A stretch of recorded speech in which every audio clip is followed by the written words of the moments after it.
Well, hello and welcome to the Daily Atheist Morning Show. I am your host, the amazing Super Chris Mallard. Thank you for joining me today. Getting a little late start because I guess shit ain't working this morning. You know how it is. My earpods wasn't working. I had to beat them. I hope you're having a wonderful week so far. It is Thursday, Thor's Day, the day of Thor.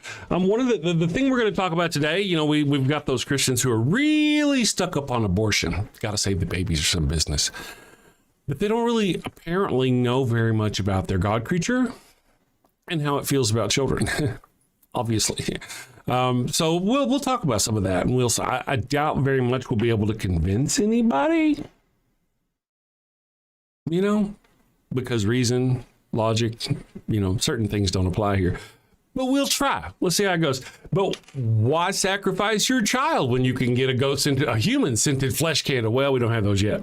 They're coming soon. Have you sinned again? Oh, and it's bad this time. A chicken just won't do. But wait, you don't have a goat for your burnt offering. Oh, no. The Lord's wrath is upon you. Insignificant person whose name I don't know, you have sinned. Probably. I shall smite thee. What do you do? You're all out of goats. She left you for another man. Fear not, my wayward child. Introducing Father Flanagan's line of goat-scented flesh candles. No goat? No problem. Just light one of these bad boys and let the sweet, savory scent of burning built flesh rise up to the heavens. So, is that goat? It's easy, it's fast, and deluxe models even have patented technology that produces a goat screaming sound as the wick burns. Father Flanagan's line of goat-scented candles. Save a goat, burn a candle. Father Flanagan's line of goat-scented flesh candles are part of our You Do You Jew interfaith outreach program. When you sinned and need to atone, light a candle and avoid the stone. When the Lord requires that pungent smell, light a candle or you're going to hell. All right, good morning, everyone. I'm going to try this, and forgive me if I do it wrong. Good morning, Knockness Sarah. Hope I got that right. Hope you're having a wonderful week so far. Today is Thursday. Tomorrow's Friday, the day of fries. I hope you like fries. I like fries. So today we're going to be talking about an interesting thing here in a bit. I got to remember not to forget to say hi to all my friends. Good morning, everyone. Let's say we got the Atheist Mechanic always showing up early in the morning. Good morning, Atheist Mechanic. I sit here with my little system up. I create my show in the morning, and I turn it on to where I can hear it audibly, and I wait for Atheist Mechanic to go, good morning. That's weird. Anyway, good morning. Let's see. Finite Atheist is here again. Good morning. Check out Finite Atheist's channel if you can. I believe Finite Atheist. You know how I said I kind of remembered you, but I wasn't sure. Well, being the lazy bastard I am, I never went and looked and confirmed, so I still don't know who you are. Good morning. But I hope you're doing good. From what I have a good impression in my brain, for whatever that's worth. Salty Namekin is here, was here, sort of here, maybe here. Said that's not an abortion ritual. It's how you get heavy metals and parasites out of the body. Abortions are known as child sacrifice in the ancient world. And now apparently this individual rethought their words and retracted that message. Good on you, because it was stupid. Did I say stupid out loud? It was unfortunate. It was an unfortunately incorrect statement. Good morning, Flockmeister. I hope you're doing great. Let's see. A secular feelingist always scratching at the door early this morning. Too skinny to be fat is here, and moo. Wait a second. Did somebody moo? Oh, yeah. This is a time for the dancing cow. This was one of those mornings where I fired up the show, and I didn't get the time to really sit and go, hey, it's dancing cow time. I was off doing stuff, grown-up stuff. Sorry. Let's see. How patient stand up? Good morning. Hugs, hugs, hugs. Beard of Empathy is here. May Thor's lightning brighten your day, but just not too close, I'm just saying. And Kelly Shear is here. One of my favorites. Kelly is here. Thank you, Kelly, for showing up this morning. Latchkey Lel, red leather, yellow leather, red leather, yellow leather. Okay, here we go. Here we go. I can do this. Latchkey Legend is here. Good morning, Latchkey Legend. I hope you're doing great. And then I saw a new name, Ricardo O'Reilly. That's cool. You know, I mean, you can see it either way, I guess. I just misread it is all. Richard or Riley or Ricardo Riley. Either way, good morning. I hope you're having a wonderful day so far. Yeah, good. Not necessarily good. I'm glad. And Beard of Empathy. I hope you guys had a good night last night. Did y'all have a good time in the Discord conversation? We have a Discord channel. Let me put the link in here, and you can go join the Discord channel. And then every Wednesday at 10 p.m. Eastern, they have a thing at the place with the stuff for the people, and that would be you guys. And the place is the Discord channel. The stuff is talking about important stuff. So let me go Discord. Oopsie. There we go. Awesome sauce. So there you go. Now today, I used to do a poll every day, and I stopped doing it for a while because, reasons. I started the poll back up again related to the topic of the day.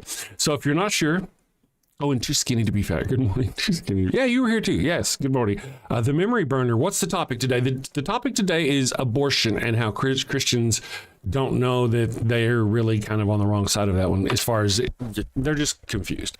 I'll explain why here in a minute. Let's see. Our poll question of the day is: the Bible describes a priest making a wife drink bitter water to end her pregnancy if she has been unfaithful. What is this? The options are a mistranslation. It never says that. God's justice. The guilty deserved it. Divinely prescribed abortion. Plain and simple, obviously. My thoughts. Or trial by ordeal. Same as witch dunking. Yeah. So far we've got divinely prescribed abortion is winning with 92% of the vote, and we've got 13 votes. Awesome. So it's been a while since I've done this, so it's kind of cool to have it back up there. Do it again so I can show you guys my poll. It's been a while since I've shown you my poll. A little hairy around the edges there, if you know what I mean. So, there we go. If you get a chance, though, go over there and do the thing. The link's in the top. Let's see here. Surf64, please shout out my wife's boyfriend, my Oxlaw. Surf.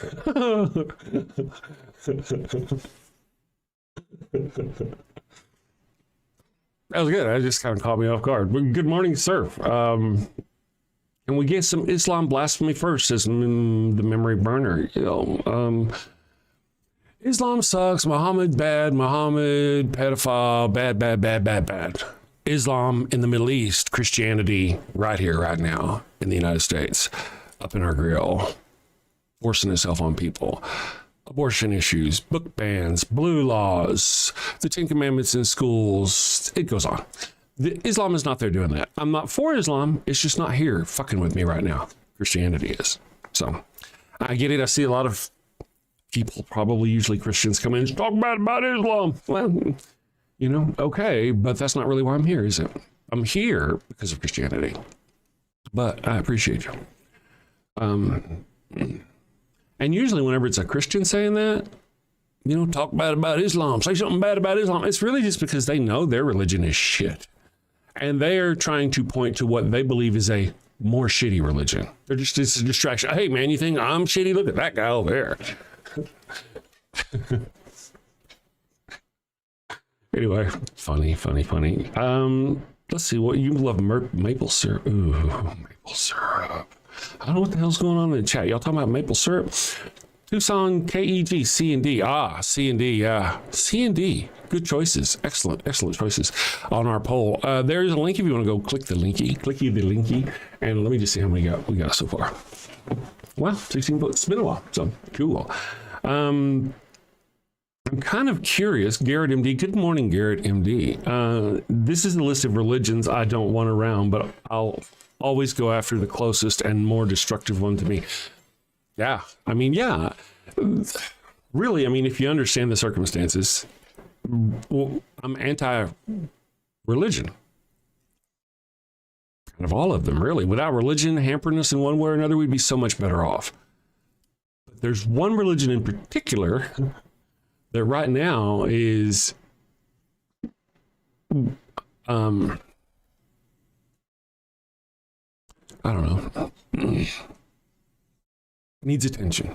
It's in my grill. It's in my business. It's in my backyard. It's hurting people I know or wants to.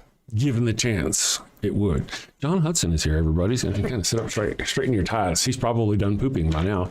Good morning, John. I hope you had a good movement. Muslims and Jews just pretend Christians, so I just attack the source of the madness. Well, that's kind of the deal. A lot of times Christians will come in here to like talk bad about Judaism. And I'm like, well, man, were you listening at all? I mean, the biggest hunk of my argument against Christianity is the Bible, and I focus a lot on the Old Testament. And the parts, I mean, a lot of it, it's just straight the book of Judaism. I'm attacking them all at the same time, really, technically at their core. When I point out things like Abraham and how ridiculous he was and what a horrific person. Oh, yeah, Abraham of the Abrahamic religions. When I do those things, I'm not just attacking Christianity. I'm trying to point out to Christians who are thusly in my grill that, hey, look how really ridiculous this is. Look how pathetic and disgusting these heroes of the Bible are. That's kind of what I'm trying to do.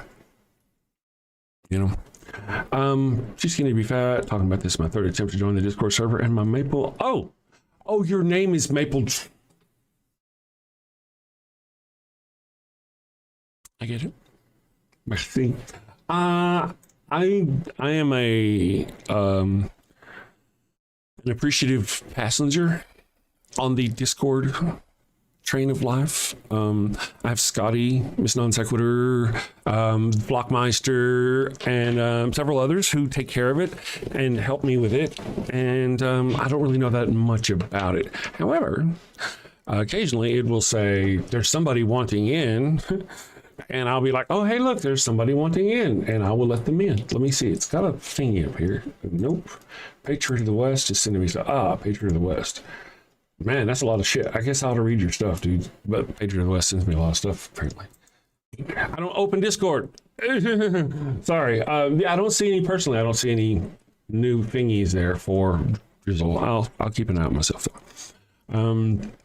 The memory burner, was you there? The memory burner, was you there? So you know there was nothing.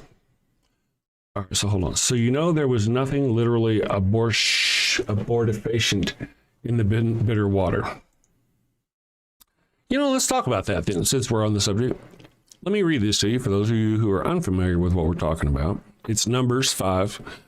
And there's a whole section called The Test for an Unfaithful Wife. Let me bring this over here, so because this is my pretty side. It's actually just closer to read.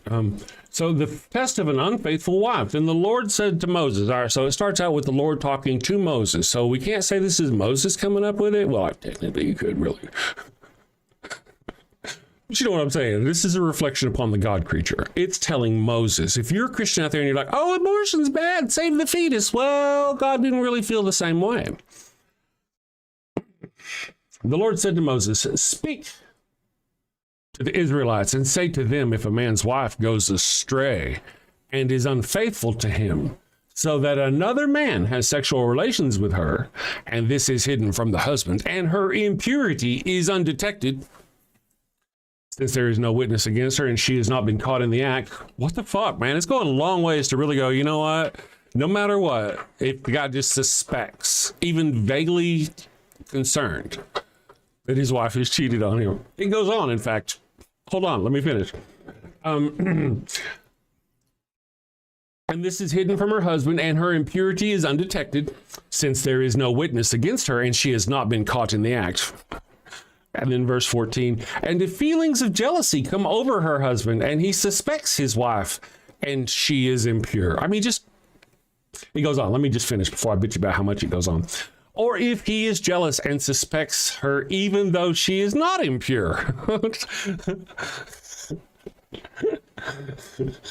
So it's like not on Tuesdays, every day except for Tuesdays. And then, of course, on Tuesdays, you can also do it, but not. Yeah, I mean, it's just one of those things. Anyway, so wife is impure. Or if he's jealous and suspects her, even though she is not impure. Then he is to take his wife to the priest. That's the funny part. Here comes the less than funny part. If funny were over here, this would be like over here on the less than funny part. Why do people believe this shit?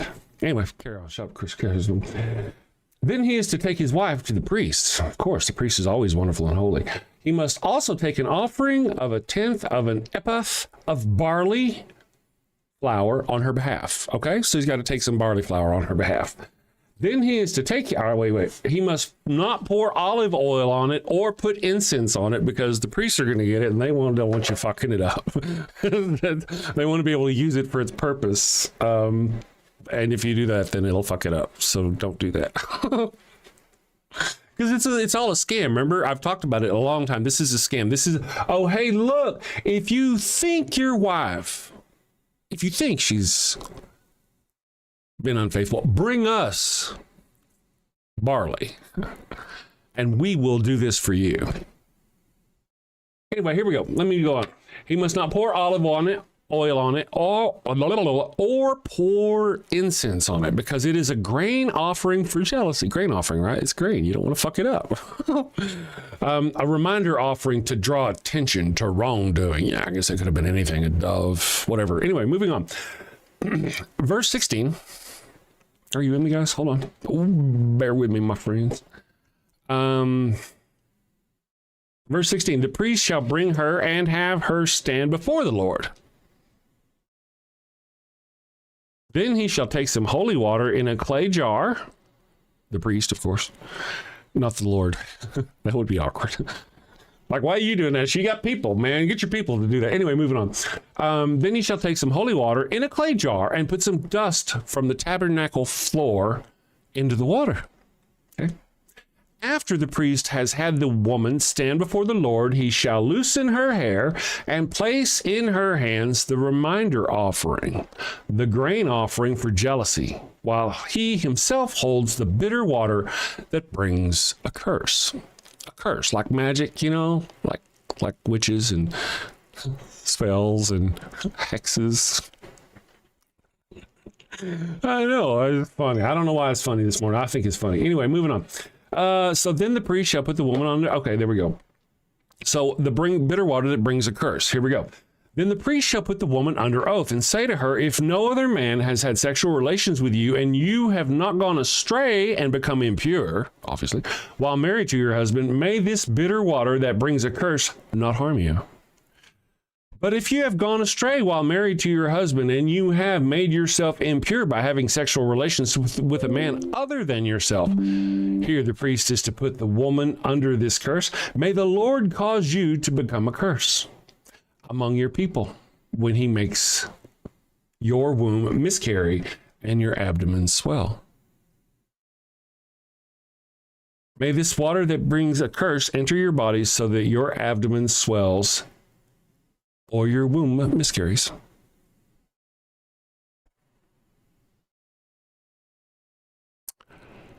So, I mean, it kind of goes on. I mean, you essentially do what it says. Well, I guess I could read it. I don't want anybody thinking I'm taking it out of context. The priest is to write these curses on a scroll and then wash them off into the bitter water. He makes the woman drink the bitter water that brings a curse, and this water that brings a curse and causes bitter suffering will enter her. The priest is to take from her hands the grain offering for jealousy. We saw that coming, didn't we? Wave it before the Lord and bring it to the altar. The priest is then to take a handful of the grain offering as a memorial offering and burn it on the altar. But wait. After that, he is to have the woman drink the water. If she has made herself impure and been unfaithful to her husband, this will be the result. When she is made to drink the water, that brings a curse and causes bitter suffering. It will enter her, her abdomen will swell, and her womb will miscarry, and she will become a curse. If, however, the woman has not made herself impure, but is clean, she will be cleared of guilt and will be able to have children. This, then, is the law of jealousy. When a woman goes astray and makes herself impure while married to her husband, or when feelings of jealousy come over a man, just if you feel jealous about it, because he suspects his wife, the priest is to have her stand before the Lord and is to apply this entire law to her. The husband will be innocent of any wrongdoings. Oh, shit. But the woman will bear the consequences of her sin. Okay, so let's talk about that. That is essentially abortion.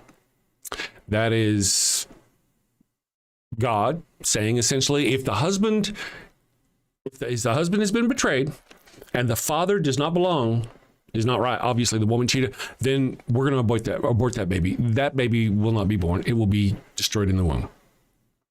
Abortion. Abortion is okay according to the Bible, prescribed by God to Moses, the bitch who spread the waters. Remember, we talk about this all. Moses, everybody loves Moses, but you don't know shit about Moses. Yes, he split the waters, but he also murdered children, pregnant women, stuff like that. Now, let's talk about this. What we've got here. There's a couple of things that could happen. We know, oh wait, I missed a super chat earlier. Let me just catch that up real quick. Lot fan funding. Let's see, who was that wonderful person? That was Secular Feelings for $5 says, why is it that if you donate 1 kidney, people love you, but if you donate 5 kidneys, they call the police? That's a great question. I mean, nosy people, right? Mind their own business is all I'm saying. Thank you for the $5 super chat. Too skinny to be fat for $10 says, I told my Christian mother today why I praise the thing that was used for pain and slow death on the cross. If your Jesus is real, you think the thing he would want to see is death. You think the thing he would want to see is his death? Right? That's true. And the whole cross thing, man, just imagine being Jesus and seeing fucking crosses everywhere. I mean, that'd be terribly traumatic. Thank you for the $5 or $10 super chat. Okay, so here's what we've got going on with this bitter water thing. Okay. One of two things is going to happen. Now, this will vary, of course, right? I'll explain why. Either there's nothing in the water, it's just water, and nothing happens. The woman does not have an abortion because there's no power there, right? It's just no power there.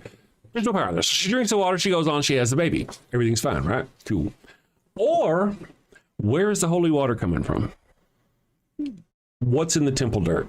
If there's some kind of contaminant in there that could cause a problem with the baby, then now the reason why I say it varies is because obviously that's going to vary from temple to temple, from place to place to place, right? So I'm not going to think that's really a thing. I myself, I'm going to think there's no power there. That whenever they drink this from place to place to place, there is no power there, and nothing will happen, right? That's cool. So even if she has cheated on her husband, nothing happens because there's no power there, right? It's some dude mixing dirt and some water. Am I right? Am I right? There's no power there.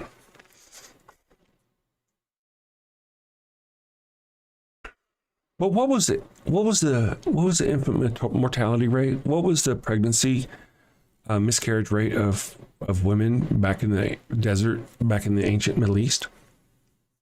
I don't know, but it's probably a pretty good number. I would suspect it's a pretty good number. So here's a thought, bear with me. If by chance she drank bitter water because her husband suspected her and later had an abortion, would he link that to her? Could he link that to her? Not an abortion, I mean a miscarriage. Pardon me. If she has a miscarriage somewhere along the way, can he go, oh, that it miscarried, therefore it must be the bitter water talking and you have been unfaithful to me? Is that possible? Is that likely? I think that sounds likely. Because just the sheer rate of women who had miscarriages back in the day, and you take, it sure seems like there would be women who are accused of being unfaithful to their husbands who are not unfaithful to their husbands. Today, that might be bad. She might lose the children in custody. She might not get the house or whatever happens in divorce nowadays. I don't know how it goes nowadays. But she might not get that. No, that's not what happens back then, is it? What happened to an unfaithful wife back then? Anybody? This God creature, their laws, the laws that they required death for things like that. Yeah. So back then it would have been very unfortunate for her had she had a miscarriage after taking the bitter water test, no matter what, because at that point it could be claimed that she was unfaithful. So this whole, there's a lot to unpack here. First of all, let's see. So, nothing. Okay. There's a lot going on here. It's either nothing, could be nothing. How many women out there cheated on their husbands, right? And they're all manner of prego. They're just manner of prego with Ahmed instead of Abu's child. And they drink the bitter water and they go on and have the baby and nothing happens. Right? Probably happened a lot, I would suspect, maybe, if they cheated a lot. I don't know if the women were infidelis so much as the men were insecure-ish so much. You know what I mean? I don't know. It just seems really odd that when you live in a society where the punishment for such things is death, I mean, the loss of your hand. I mean, these are serious punishments, not oh, hey, you're going to lose the car in a divorce. I mean, it's serious. It just seems that it's something that they would be less likely to do. I could be wrong. Let's see here, though. But this is essentially the topic of today's show. I mean, God does not condone abortion. He gives instructions on how to do it. He prescribes it as a medication. God prescribes abortion as a medication. Now, of course, we as atheists or whatever, we don't believe it works. It wasn't nothing, but you see the attempt, right? And, you know, really, whenever you go and read what it's all about, let's go up here and what happens. Hold on a second. I mean, he takes water and he pours holy water in a jar and dust from the tabernacle floor.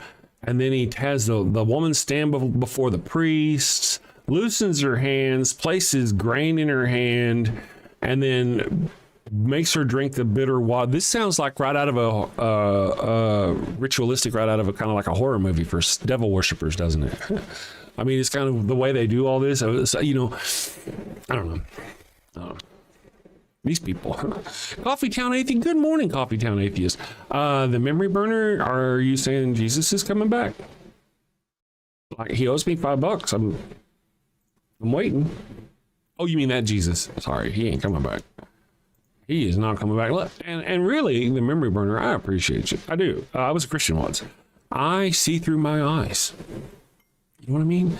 I know I am real. I am here for a reason. There's got to be a reason why I am here. There must be purpose. Right? I'm consciousness. I am. Right? And so are you. You are. And that's part of the problem. You are. You are you. You're aware, you're conscious, all of these things. And you, I mean, there's got to be a higher meaning, right? There's got to be something bigger than you. There's got to be something. Now, the question, I guess, really is that something real or just in your head? And does it care about you at all? Would it care about you? Why would it care about you? There's a lot to go on here. Let me read your comment. Do you think when Jesus returns, he's just going to be some random guy on the street? It kind of actually says that somewhere, doesn't it? I don't remember where, but it says somewhere that the Lord will test his people. He'll send some people. There'll be a poor person. Will you let them in your home? Will you feed them? And then at the end of the day, you find out that that was the Lord. There's a story about that somewhere in there. But that, I mean, I don't know. I don't think he's going to come back, but maybe. He's returning in his full glory. It will be unmistakable when it happens. And see, I have to agree with you there, at least, memory burner. And here's why I say that, because oftentimes whenever I say he ain't coming back, actually, he said he was going to come back within the lifetime of the people who were standing there with him at that moment. That was not true. Oopsie. We would know, wouldn't we? Because they would be unmistakable. He would have wiped out everybody who wasn't a Christian, like he says he's going to in Matthew 24, 23, 13, Matthew 13, right? So, yeah, I mean, if he comes back, but he didn't, obviously. And then they said, oh, when this second temple fell, that's when he came back, and we're all just waiting for, I don't know what the fuck you're waiting for now if you're a Christian and you think he came back at the fall of the second temple or the first temple or whichever one. I mean, 70 AD. No, he didn't. No, he didn't return. No. Did not return, did not overthrow the Romans, nothing, none of that business. Did not come back and destroy everybody in flaming glory with his angels. None of that business. The Son of Man with his angels, right, will cast all of those who do evil and who are wicked into a burning furnace. That's a lot of people. And we would know if that had happened. I'm just saying. Clutch Films 24, so to speak. Oh, yeah. Let's see what you have to say. The devils are the humans who are using the Pokemons. Oh. For a while. Keep it on the down low, man. We sing that shit out loud. They'll get you. They'll get you. Let's see. Tommy J. Good morning, Tommy J. Is Tommy J here? Good morning, Tommy J. What kind of offense have you committed today? Let's see. I want to pin this right here because that's. Let's see, Tommy J. Thank you for your insight truth to talk about these topics from Melbourne, Australia. Hey, welcome, Tommy J. Thank you for that. Yeah, these are my thoughts. I cray. Really, what I do here, Tommy, and since you're new, my mission is to bring as many Christians away from their hate faith as I can. And I do that by exposing their own religion to them because they've been lied to and indoctrinated all their life. They have no idea about many of these things. Most of them think I'm lying. And that's why I point out the whole scripture. I'm like, here, go. Like earlier, I said, Jesus is going to come back murdering billions of people. Well, he did say so. And that is I'm pretty sure it's Matthew 13, right, guys? I talk about this all the time. Let's go Gospels, math, who. Why for you do that? Why don't you just, I don't like this new program. I'm going to, damn it. I think I know where it is, though. Matthew 13. No, it's not a gun.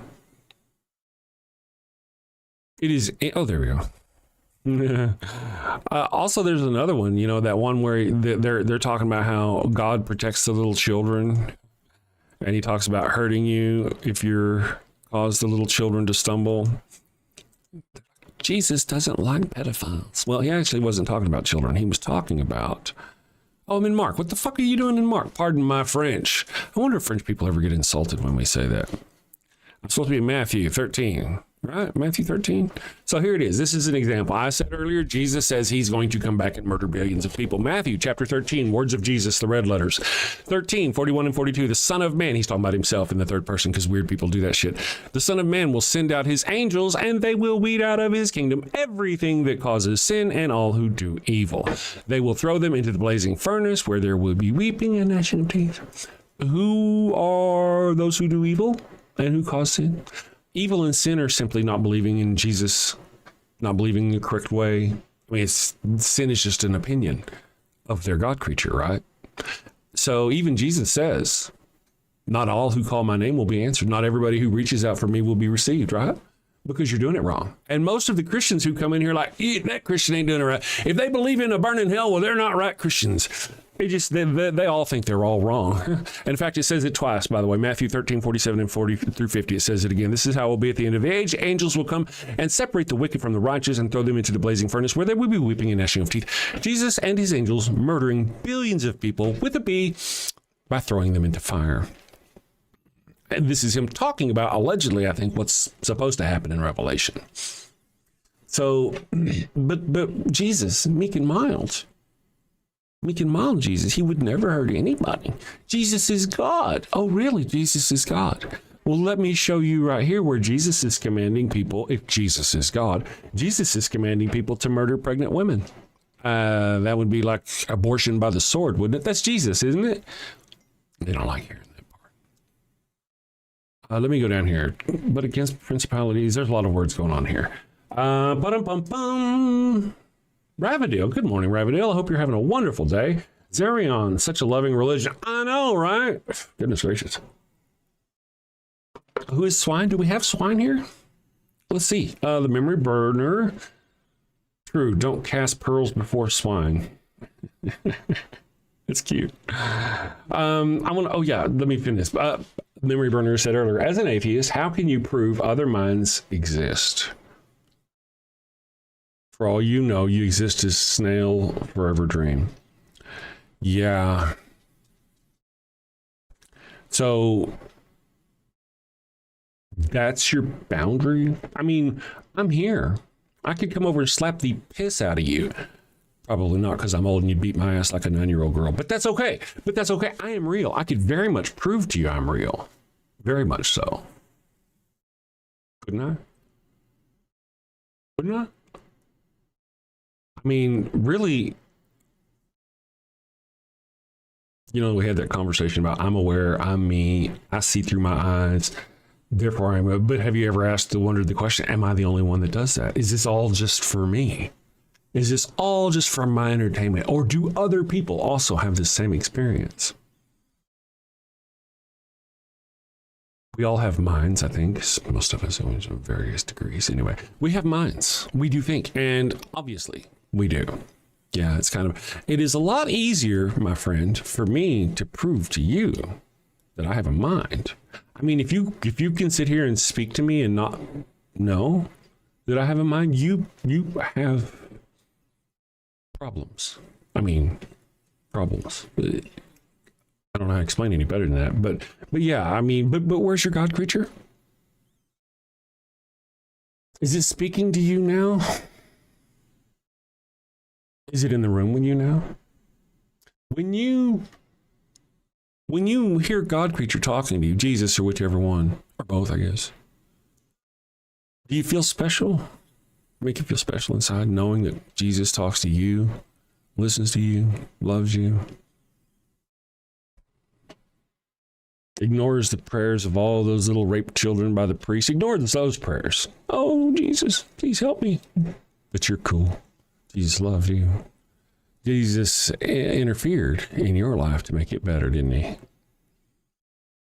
Because you're special. You see through your eyes. You are real, right? And we're not.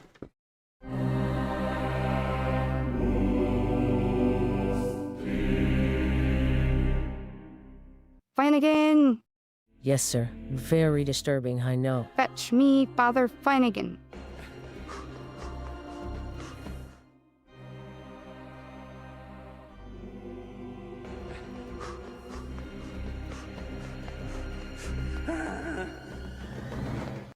Your Highness. You are in the presence of His Holiness, the Pupius Maximus, guardian of the sacred fire hydrant, defender of the holy tennis ball, and eater of the golden kibble, Pup Oliver Puxalot the Fifth. Your Popedom, I heard you have a bone to pick with me. Condoms, Father Flanagan? No, thank you. I've got plenty. That's what I mean. Why are you selling condoms? Oh, you mean our Pharaoh Sombrero line of condoms? Understood. You know how we feel about those around here. Well, they're not to be used by the Catholics, of course. Not fit for Catholics? No, they're part of our Sinner Gonna Sin lack of faith outreach program. A sinner gonna what? It's like getting the tithe, but from the heretics and the heathens and the atheists. Oh, well, when you put it like that. But, Your Highness, this will reflect very poorly on the church. True. You know what this means, Flanagan? Warning label, a warning label on the box, not for Catholics in big letters. Too subtle. Instant purgatory if used by Catholics. I like it. Divine branding. Excellent, your Popedom. Will there be anything else? That will be all. You may leave.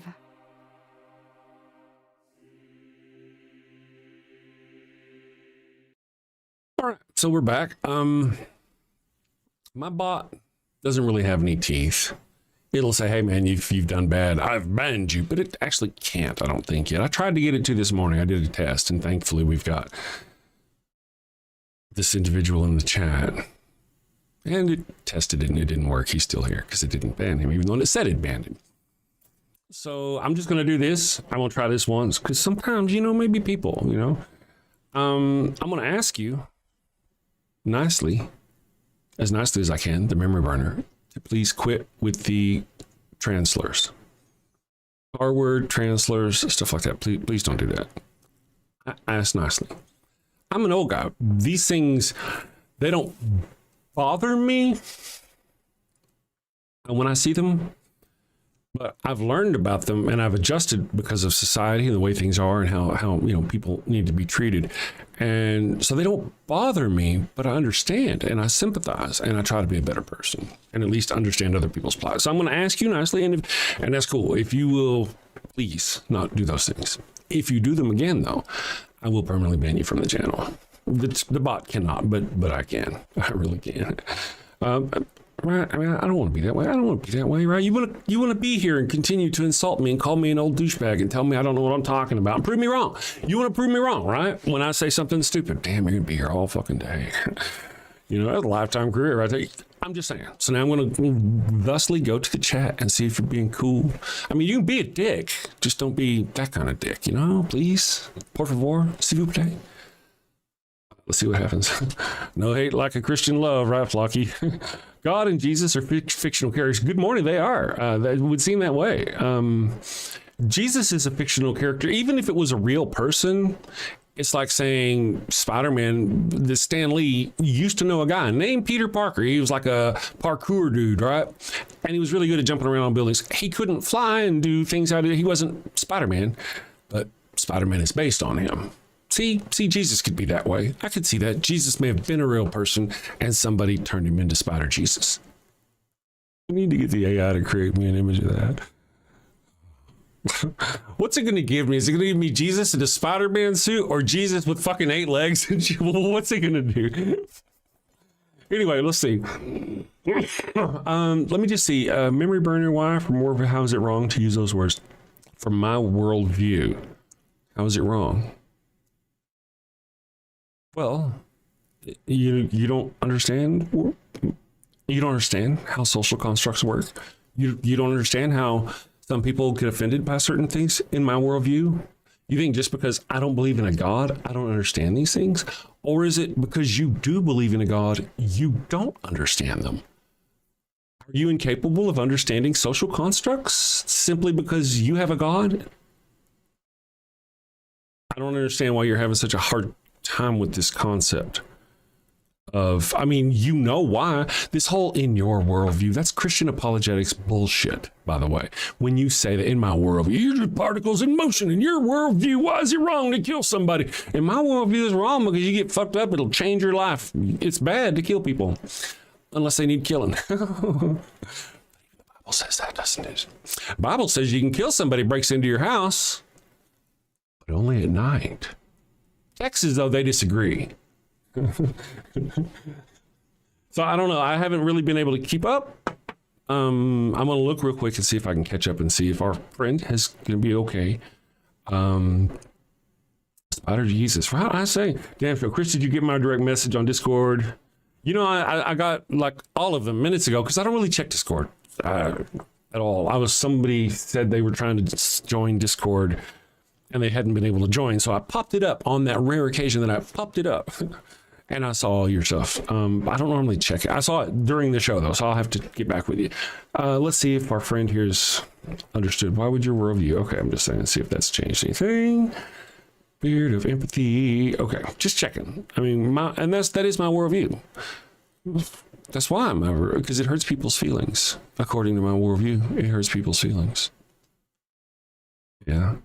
I remember when I first came back into the community, because I was here in 2019 to 2020, shut down. I came back in 2024, August of 2024, and I used the T word. Forgive me, I'm old. Forgive me, anybody watching. The T word is tranny. I didn't know that. You may not know that, and that's why the only reason why I said it. I used it and somebody said, hey man, that's not right. We don't use that. That's a slur, because that's a slur that is used by people who hate them for no reason other than they are who they are. So I learned, I was like, oh shit, I don't want to do that. I don't want to hurt people's feelings. It's not what I want to be known for. I don't want to be that. I'm not, I want to be known for, anyway, it's complicated, but you know what I mean? Don't be a dick. Why would you hurt somebody's feelings just for that? Anyway, let me see what's going on. I love your beautiful Southern accent. Good morning, Sean. Gothic TV. Shawnee Gothic TV. Cool. Thank you for that. I appreciate that. I hope my accent helps me get a role later this month. I'm going to audition for the role of Colonel Mustard in Clue here in Albuquerque, New Mexico. The memory burner, I don't have an issue with you. I think you should repent. Cool. I appreciate you with the memory burner. At least if I haven't noticed any, I thank you if you've changed your, at least been courteous in here for our needs, which is very weird, isn't it? It's complicated. We live in a complicated society, obviously. But that's kind of the package, isn't it? I mean, that's kind of the deal. Why in my worldview is it wrong? I think I answered that quite well.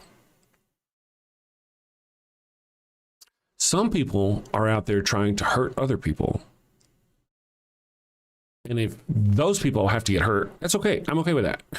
It's like saying Nazis who hurt people, well, yes, they need to be hurt because they're Nazis, right? But some people don't. They're not there to do it on purpose. You know, it's just the whole thing. Why is the memory burner ignoring you? Because we are awful. Well, that's kind of not wrong. Sotah, you say there would need some sort of eternal light to even create what? Who's they? Salty Namekin says they say. Who is they?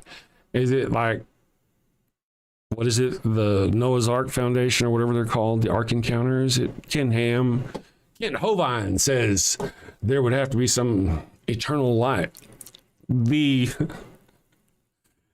scientist with a PhD in shoe leather that he has employed tells us, he's an expert, tells us that energy needs to come from the universe, has to have eternal life. That's cute. We recently, man, I wrote it down too. There's another thing where I saw another thing. Scientists are getting very close to recreating life. They've recreated artificial life at a point to where it will divide and replicate. I think I saw yesterday or some business. Man, these theists are just going to lose their shit whenever science does what they think only God can do. Let me kind of catch up. What's going on here? I haven't blocked anyone. Yeah. Could be just a chat going by fast. They call people like that mouth breathers. Let's see here.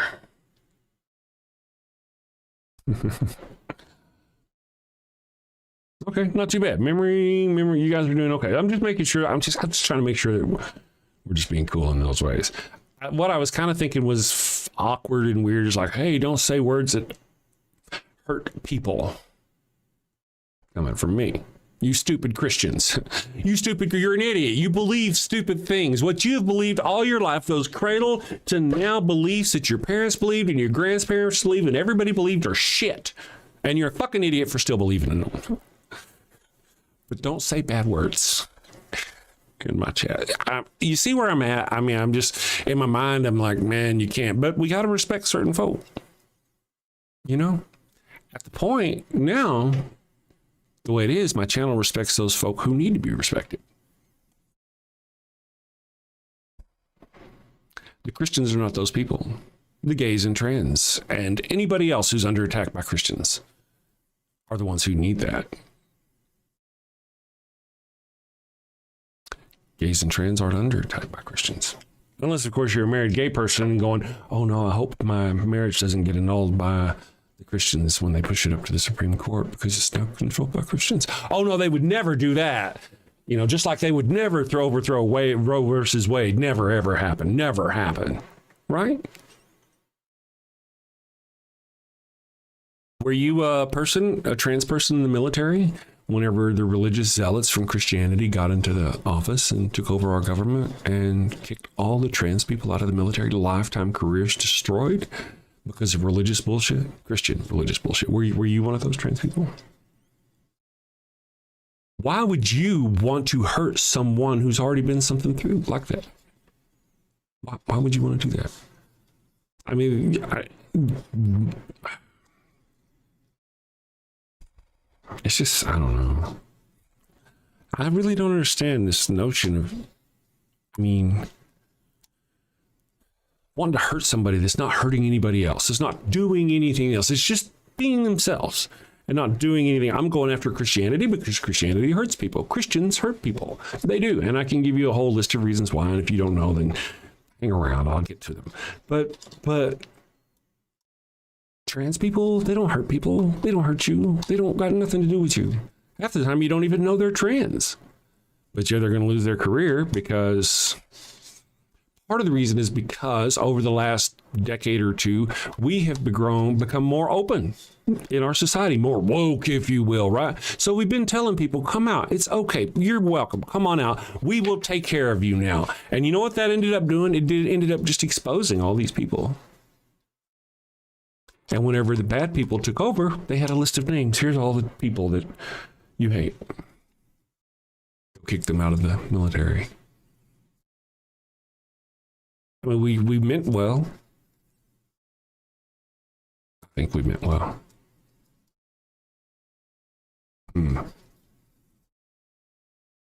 Today's world is confusing, and there's too much information for one person to make sense of it all. Which credit card should I pay off first? Is non-fat milk good for me? Who should I vote for? Let's face it, if you can't figure out high-interest milk, then how can you be expected to make political decisions that influence a country of over 325 million people? Well, that's why there's fascism. Fascism is the political, social, and economic system for today's world.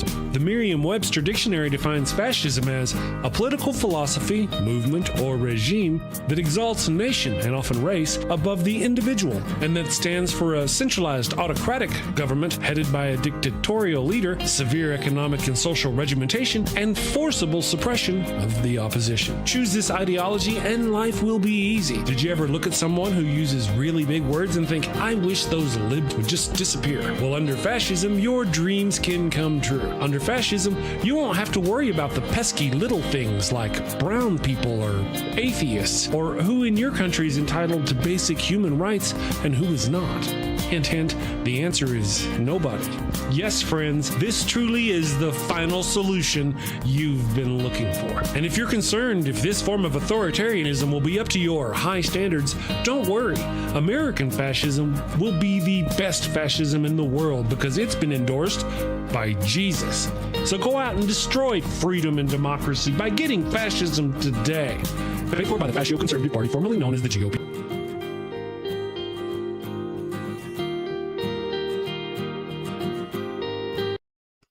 All right, we are back. Okay, so I got a couple of things. Man, Patriot of the West says that the damn show, Chris, a woman got arrested by 7 Ds and 3 uniforms in my apartment building today, and I have her dog. He just spent the last 30 seconds giving you a cuddle, and I gave him a pizza. Awesome. I love dogs. Dogs are my favorite people. As a matter of fact, Ollie here, our computer engineer, is at hand this morning. He is. He's ready. This is our computer engineer for the show. I know. Look at this guy. Do not give away free puppy yawns. Don't yawn. You got to charge them for that shit. Anyway, this is Ollie, and he's obviously, clearly he's a member of our show team. He takes care of the computer, all the graphics. He takes care of all the graphics. So that's Ollie Doggy. What I say about giving away the puppy yawns? No puppy yawns for free. You just can't be trusted. You give shit away for free. You see how that is? You just see how that is. Good morning, the not operator. So I love dogs, man. I got 5, not 1 or 2 or 3 or 4, but 5 dogs. Jack is the lights. Bailey's the scripty. Daisy's the sound. If you see me getting all yelling into my microphone, Daisy be coming up in my lap going, Papa, man, don't be yelling into the microphone. I got to take care of that shit. Dogs are my favorite people. Way to go, Patriot of the West. Way to go. So we've got Mr. 9600. Atheism is still dead. Willful ignorance alive and well here. Are you talking about at your place? Is that what you're saying? Atheist, religious bullshit. I hope you stick around. Stick around for a little bit. I mean... And don't be a douche, just stick around, just hang out. Snappy one says, atheism has some merit, but wokeness and faggotry has none. Okay. You use it as a descriptor, and that's probably how you mean it. Other people take it as a slur, the faggotry. Who knows? Maybe you mean it as a slur. Who knows? People are shit. Anyway, but here's the deal. Wokeness... If you don't know, wokeness is about making sure everybody has an equal opportunity. Gay people have an equal opportunity. If you work at a job location, they can't discriminate against you because you're gay. That's what it's about, right? They can't discriminate against you if you're black. That's what woke is, making it to where people can't hurt you because of your race or your color it's about equality. It's not about hurting white people. And that's what a lot of white people seem to think woke is. It's not. It's not taking good jobs from white people and giving them to black people. That's not the whole purpose of it. It's about equality. And you should learn about that. If you are a Christian and you believe all this Christian bullshit about loving people and taking care of people, you should be woke. Anyway, that's what woke is. I know it's probably been used for something else, but it's not. And as far as the faggotry part, I would ask you not to use those kind of slurs in my chat, please. Again, that's one of those things that in our vernacular and everything, anyway, please. However, I just want to go back on that part. That is your problem with homosexuals is almost certainly religious related. Is it religious related? Is it because your Bible told you to? Do you also hate shrimp? Do you cut the hair on the side of your head right here? Or do you let it grow and curl?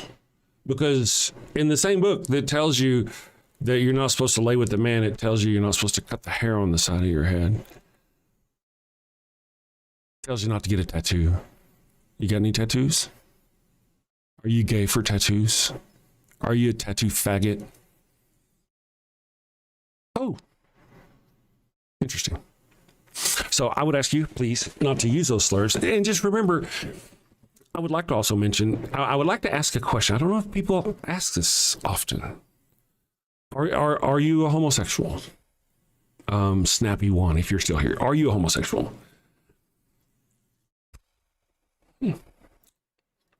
You either know you are or you know you're not, right? You're attracted to something. Or you're not, right? Could you make yourself attracted to something else? I mean, genuinely. If you're into big, beautiful women, could you make yourself into skinny women just because? Could you make yourself into skinny men? Hey, man, I like big, beautiful women, but I'm going to change because society tells me, and I'm going to start lusting after skinny men. You see where I'm going? I mean, can you change what you lust after? And so I think the answer is probably no. And so when you're hating on those people, you're just hating on people who are doing nothing more than embracing who they are and living the way they want to live. They're not going door to door with pamphlets going, come to our church, our gay meeting. Right? At worst, your problem has been that the cross-dressing ladies are reading books to kids. I'm sorry, I'm just off the top of my head. You know, what are they called? I'm using the wrong phrase. It's not called that. It's called drag queens. Drag queens reading books to children. That's a big problem. Oh no, you can't have that. Crazy, isn't it? But whenever we have a problem with a woman getting raped or assaulted or any of that business in a bathroom, have you ever seen it be by a trans person? Ever? It may be by a man pretending to be a trans person, which is what a lot of the Christian people are telling you to watch out for. Oh, they don't really want to be women. They just pretended to be women so they can get in the bathroom with the girls. Well, no, genuine trans people are not. However, there are some males out there who would almost certainly, I have no doubt, do that. Not that they're trans, none of that business. So, but even still, with the trans people, that's even a step further than just embracing the what you are attracted to. If you can't change what you're attracted to. But there's also this who you are. You can't change who you are either. You are who you are. Sometimes the you who you are matches the you that's on the outside. And sometimes it don't. And it's that simple. And those people where it doesn't match, they sometimes strive to make it match. And they're just living their lives, doing the best they can. Pedaling just as fast as their tiny little feet will carry them, just like everybody else. And the last thing these people need is somebody being ugly to them for no other reason that they are who they are, right? I mean, sorry, I kind of went off on a tangent, guys. I hope I'm just, anyway. So, Snappy, I'll let you go on with that. Let's see, crazy part, a lot of the trans service members were in high demand fields like medicine and technology, says as Alwise. That is true, Alwise. That very true. And also, isn't it weird and funny how these Christians who don't want trans people to compete against non-trans people because they'll be stronger and faster, be able to beat them. And for some reason, they don't want them in the military because they're weaker. Or why? That doesn't really make sense, does it? How they feel. No, it's really just about hurting trans people. And for those of you who are complaining and feel that the trans issue in sports is a large one, you really should go research the number of people who are trans in high school sports. You should go find out. I'm just saying that number is extremely low. It's a lot lower than you think it is. Bet you. Because of how much has been blown out by the Christians and their love. Hi, Carrie Ann. Good morning, God. Thank you for joining us. I noticed, is that a goddess? Oh, goodness, it's really small, but it looks like a very ancient goddess statue. I worship at the breast of the goddess. Let's see, Kelly. Okay, so apparently somebody's just coming in and we're talking about the miscarriage stuff. Let's see, Jor 9111 says, I can prove God exists with one word.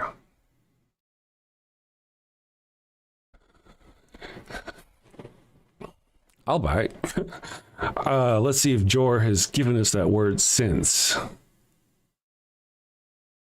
And hi, Silverfet. Good morning. Too skinny to be fat. Might have placed. Okay, first for a short race. You know, that's the whole deal.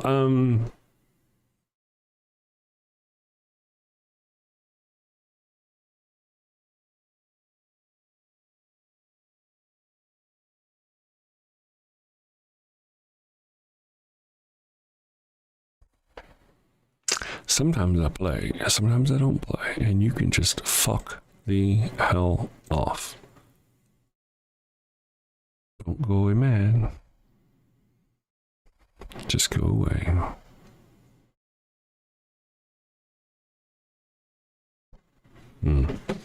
Thank you for your participation. Chef ORD says it kind of stinks. What stinks, Chef ORD? What stinks? Tell me. I gotta know.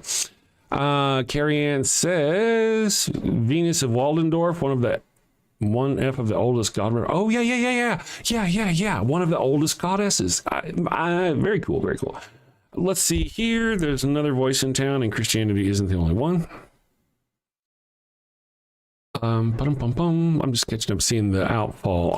The individual made an unfortunate, what they thought was probably a joke, and Chrissy, don't play that. Sometimes you get chances. Sometimes people, like individual earlier who used the word faggotry as a descriptor, which based on their age would be an appropriate term expressed in based on, you know what I mean? There's a chance that person didn't mean it as ugly as it sounded. I can give that grace. Jor, when he said what he said, that was intentional. That was one time ugly. And he can go the fuck away. Let's see here. And you know what? Let's say it. We'll say it on the show. Because I'm suspecting individual was probably almost certainly a Christian, right? If he's got a problem with this sort of thing. So his joke was he can prove God exists with one word. And that one word was AIDS.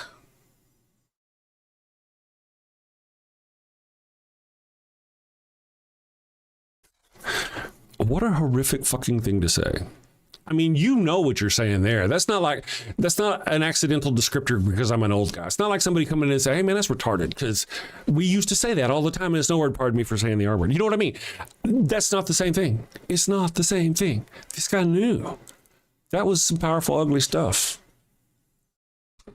You know, I just kind of want to mention too, if I may, I'm not necessarily pro-gay or pro-trans. I'm a secular humanist, so by my understanding of that, which means everybody should be treated equally. So by that token, I am only really because they're under attack. I mean, I'm not against them by any means at all. It's just that the reason why I help them up is because they're under attack. I have nothing against them. You know, they're just under attack by Christianity, aren't they? Always? And for what? For living their own lives, doing their own boo. and they're under attack by other people who can't be bothered with just minding their own lives, who have to be minding other people's booze. Right? Anyway, so I kind of went off about myself. Mr. Worm, what a name. Hallelujah, salvation and glory and power belong to our God, for his judgments are true and just. Okay. Thank you for, I guess, that. Mike Donegan, that's the Old Testament. Jesus made a new covenant. Okay, Mike, I'll do this real quick. You're right. Jesus made a new covenant. What is a covenant? A covenant is an agreement, is it not, Mike? A covenant is an agreement between you and your Lord. So the first covenant was between Abraham and Moses, but Abraham, and how you relate to your Lord. So Jesus did indeed create a new covenant with man. But it doesn't change what happened in the Old Testament. It doesn't change the face of God. It doesn't.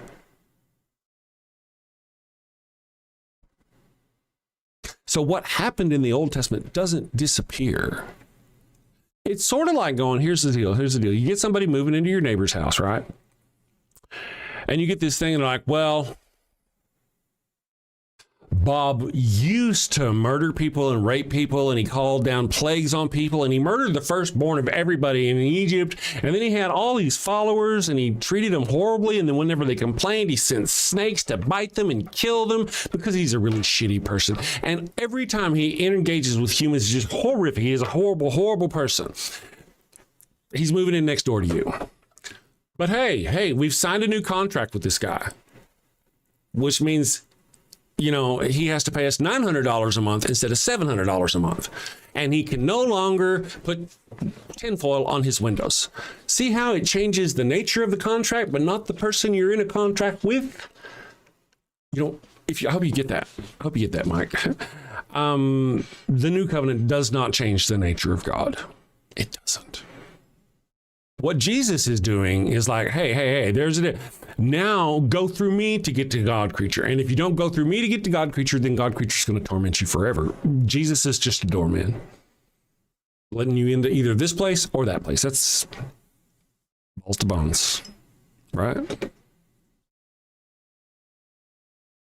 But that doesn't dismiss what happened in the Old Testament.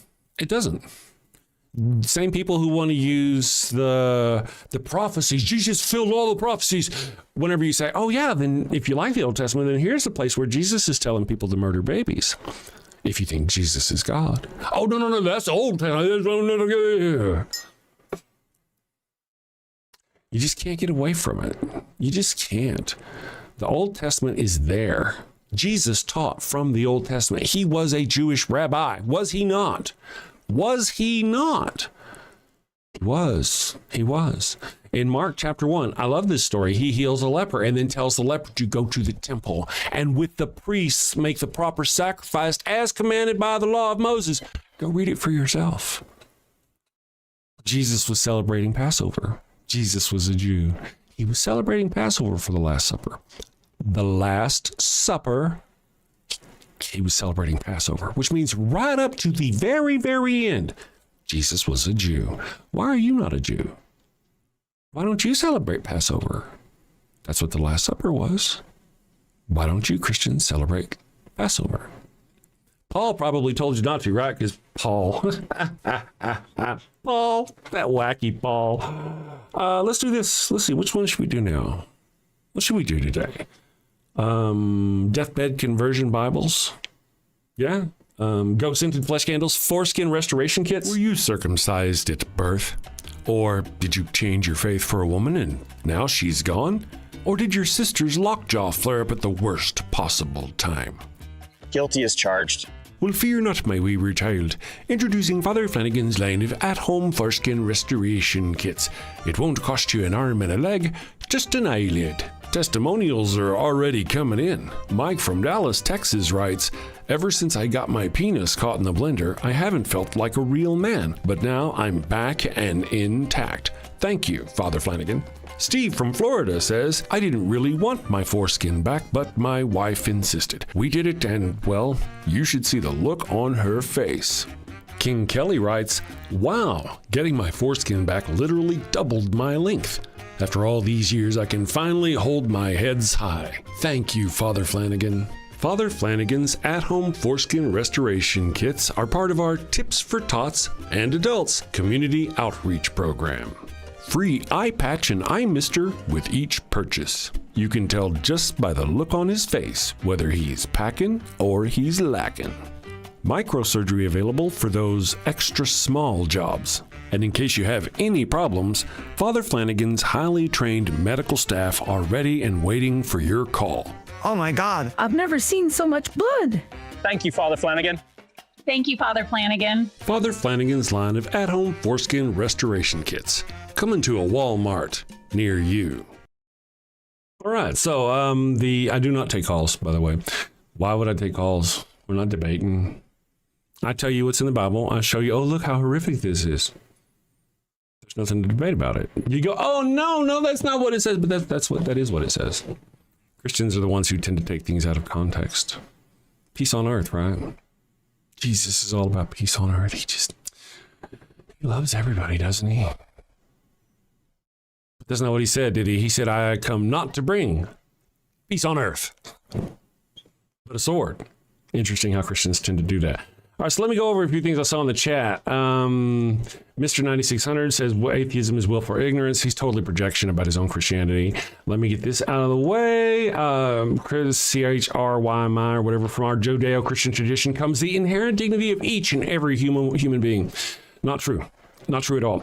You can go back and look through, like ancient Hindu society, Japanese society, all kinds of different societies that got by just fine without the stuff. And look what came with Christian Judeo. All the murder, the blood, the death, the killing. How many people were killed in the Christian Reformation wars?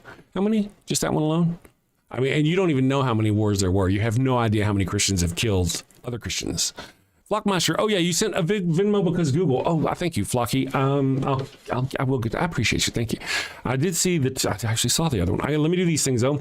So, please remember this. According to CHRY or CH_my, please remember this. Don't allow anyone to brainwash you and abuse you. You are a child of God. And see, you are perfect up until that very last part. You are a child of God. Don't let anybody abuse you. Don't let anybody brainwash you to believe there's a God, man. You are brainwashed. You have been programmed. You are the one. You just can't see it. We're on the outside going, dude, give me your hand. See reason, man. This is bullshit. You were indoctrinated at childhood. Almost certainly. Almost certainly. And you're probably afraid. You probably fear hell. You believe in hell. You got a nice little healthy fear of hell. You should get over it. Become a man. Grow a pair.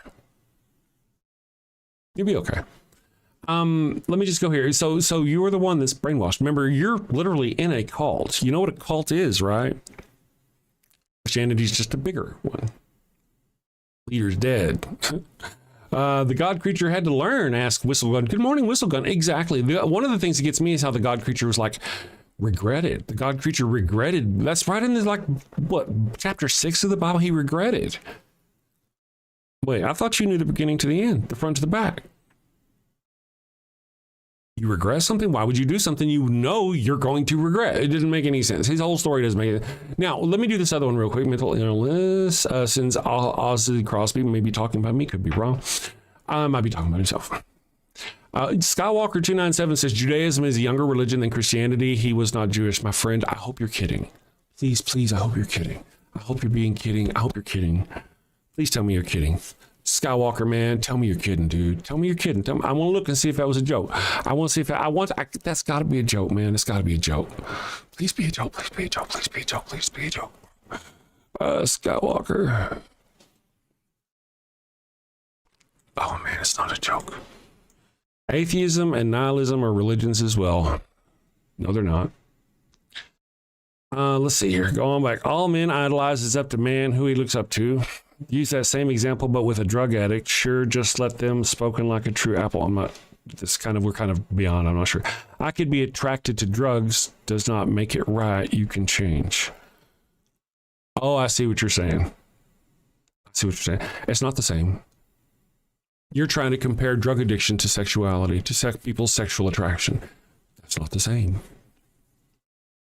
It's not the same. It's a bad comparison. It's an unfortunate comparison. Yeah. And by the way, even if you wanted to make that comparison, even if you wanted to make that comparison, that would almost be an argument for my side because it's so hard. It destroys their lives. Some of them, it just outright kills them. It just destroys them absolutely. So yeah, it's... let's see here. You only talk negative towards Christians. Very suspicious. Nothing to see here. Actually, you said that like an hour ago and you're still fucking here. Let's see here. Neither that guy. Judaism is younger than religion. I hope you're kidding. No, maybe you may not. You're not kidding. Maybe you're not kidding. And okay, then if you're not kidding,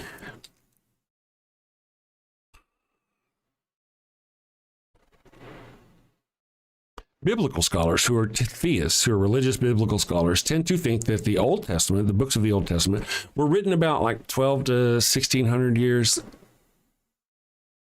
BCE. Or BC, before Christ, before the Common Era. So the books of the Old Testament were, according to religious scholars, 12 to 1600, maybe even further, a lot further even. Actual real scientists and real scholars pin them into all of them about 500 to 600 years. Let me pull up my notes here and see what it is.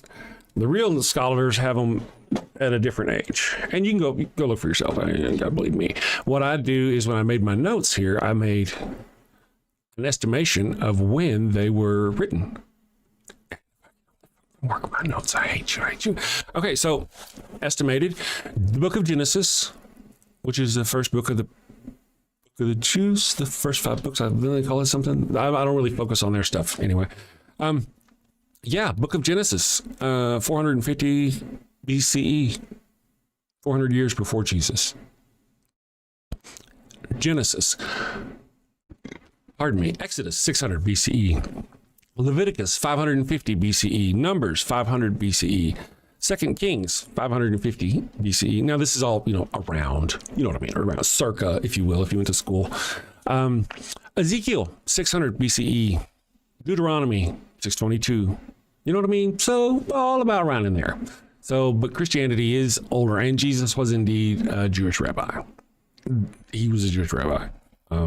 He taught Jewish people.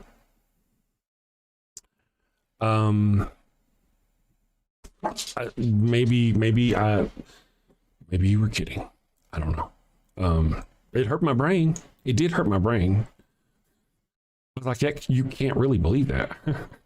In the name of Jesus, your mockery will be visited upon you soon. Mr. Worm. That's a threat. It's a threat. What a cowardly little thing to do. In the name of Jesus. I mean, it's like you're actually praying a whip on us. You're praying for us to be beaten. In the name of Jesus, your mockery will be visited on you soon. Really?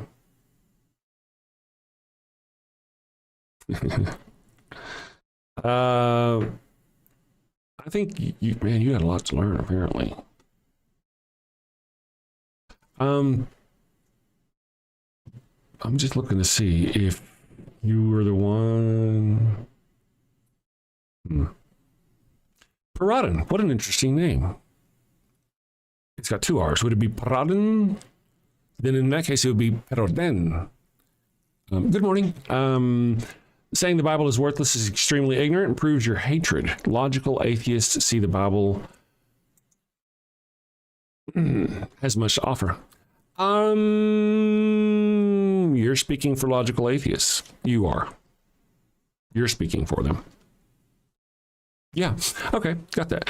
I got a couple things. First of all, I didn't say it was worthless. Did I say the Bible was worthless? I use the Bible all the time. I use it every day. I used it just a minute ago. It's quite handy, in fact. Very handy. Weren't you listening? It's very handy for me proving how disgusting your religion is. Very handy. You just don't know it. Most of you don't know it.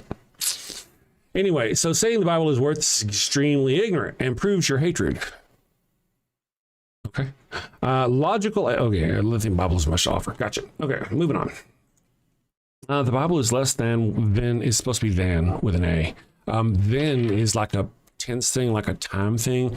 Now and then with an E, and then is an other thing or an or thing, like now, then. I'd rather do it now than later kind of thing. Anyway, let me visit with you here. Good morning, native atheists.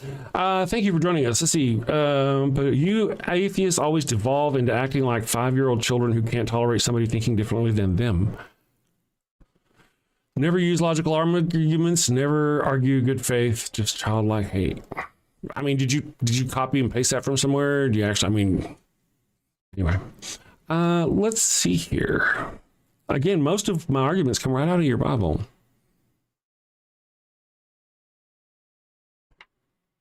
Mr. Worm, Big Worm says Jesus is God. Is Jesus God, Big Worm?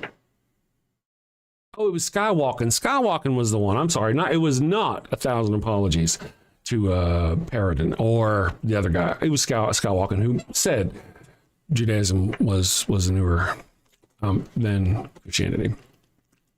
Yes, misunderstanding.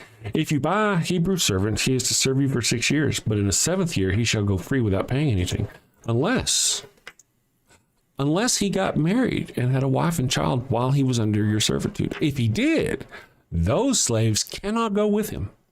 They must stay there. In order to stay with him, he has to commit to being a slave. And they have a ritual for that where they puncture his ear and give him a special earring. Did you read the rest of that? You did read the rest of that, right? Isn't it bad, though? Isn't it odd enough to you that your God creature is teaching people, giving instructions, writing it down? Here's the manual on how to have slaves. Who's more moral? Your God creature? Is it moral? Do you think owning slaves is moral? Are you a Christian out there, Mr. Worm? Would you own a slave right now? Would you own a slave? Would you think it's moral to own a slave? You may not know this. I'm going to think probably not. You may not know this, but God creature, multiple times in the Bible, gave his own people into slavery to other people who did not worship him and that he often warred with or whatever. The Amalekites, I think he even gave them into, and everybody knows how they hated the Amalekites. He gave his people into slavery several times, probably 8, 10 times, sometimes for 30 years, 40 years, entire generations. Go read the Bible. Look for it and ask the, I think it's mostly in Judges, but go ask an AI, go ask your chat. Did God give or allow or sell his own people into slavery? The answer will be yes. Point 1. Point 2, as we were previously talking about, the same God creature also teaches those same people how to have their own slaves. Not only does he give them into slavery, he teaches them how to manage and treat their slaves. That's God creature. God creature did that. You up for slavery? Slavery cool for you? And don't be going bond slavery bullshit. You know it wasn't bond slavery. It's fucking chattel slavery. With the new covenant, right? Are you squirming under that new covenant? Are you ready to talk about the new covenant? What did Jesus say about slaves? Jesus said, slaves, obey your masters. Obey your earthly masters as you would your Lord in heaven. Did he not? Or something. I'm paraphrasing, right? Didn't Jesus say that? Jesus used slavery as a metaphor for the relationship between followers of God and God. When he talked about a slave who knows he has done wrong, did wrong on purpose, shall be beaten with many blows. But the slave who did wrong and did not know he was doing wrong shall be beaten with few blows. This is Jesus talking metaphorically, using slavery and beating your slaves as a metaphor.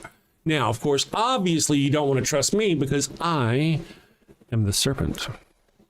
I'm telling you the truth when your God creature's lying to you. So you don't want to listen to me. Go look for yourself. Look for yourself.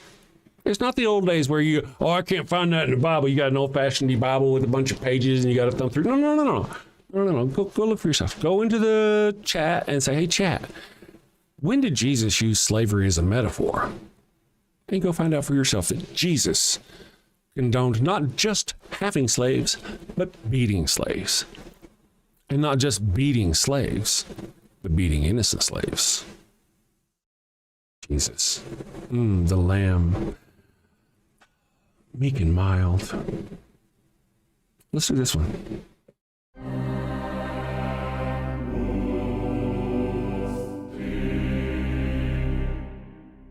Flanagan!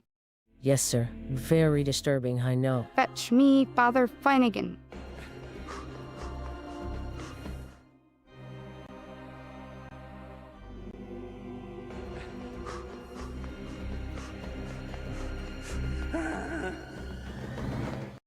Your Highness.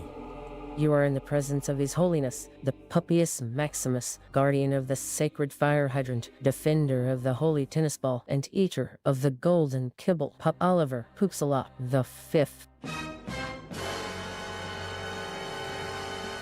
Your Popedom. I heard you have a bone to pick with me. Condoms, Father Flanagan? No, thank you. I've got plenty. That's what I mean. Why are you selling condoms? Oh, you mean our Pharaoh Sombrero line of condoms? Understood. You know how we feel about those around here. Well, they're not to be used by the Catholics, of course. Not for Catholics?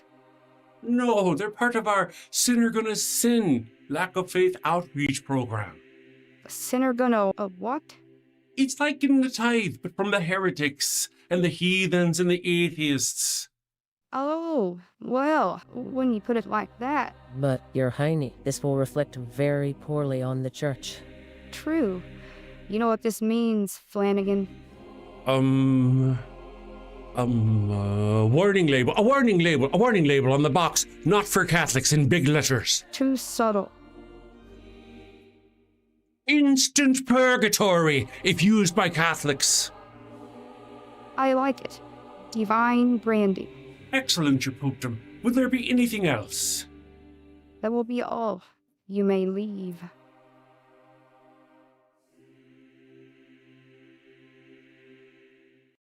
All right, so we're back.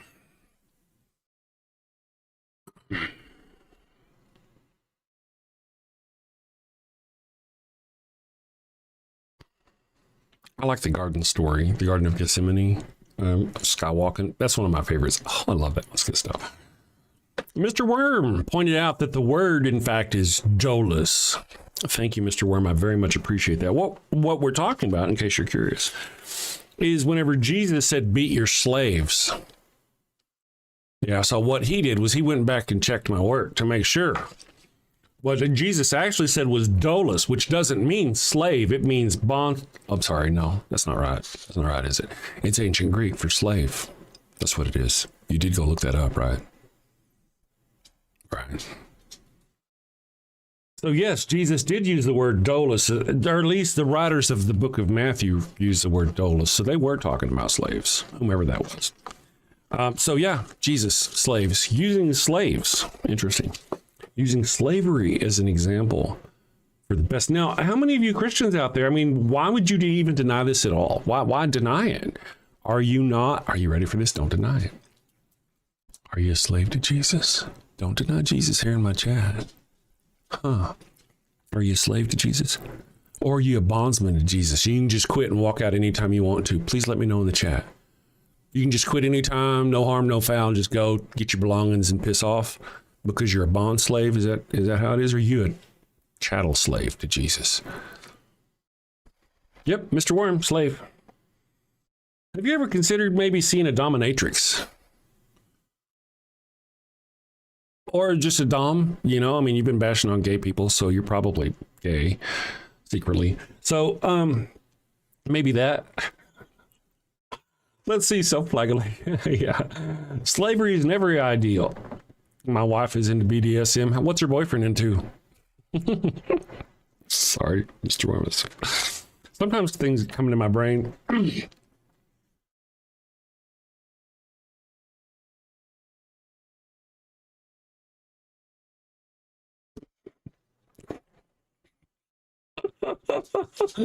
That's funny. It's just funny, you know. You forgive me. That's awesome. So you're a grown person. Wait a sec. So you're a grown person. You have a wife. You got like hair on your testicles and like have a driver's license and stuff. And you still believe in this God creature, like Uber Santa Claus. I mean, you type like almost a smart person. You even capitalize your eyes. That's kind of unusual for your group. Just playing. Abortion ritual is crazy shit. Is it not? El Alonzo, good morning. It's been a while since I've seen you. I hope everything is going fantastic.